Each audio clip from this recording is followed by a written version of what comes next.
हम मीनू झा गोर लगे छी समस्त मिथिलावासी के। एकटा शिव विवाह गीत लग उपस्थित छी।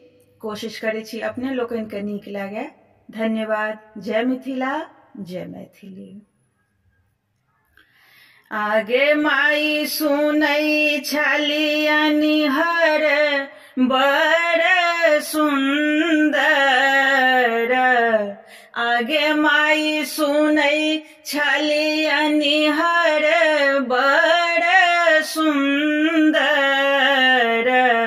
माई हे देखै छियनि विभूत भुवंकर। माई हे देखै छियनि विभूत भुवंकर। आगे माई सुनै छलियनि हर अवतारथ पर। आगे माई सुनै छलियनि हर अवतारथ पर। माई हे देखै छियनि बसहा बरद पर। माई गे देखै छियनि बसहा बरद पर।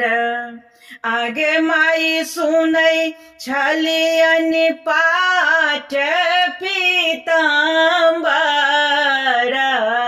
आगे माई सुनै छलियनि पाट पीताम्बर। माई हे देखै छियनि फटले बाघम्बर। आगे माई देखै छियनि फटले बाघम्बर।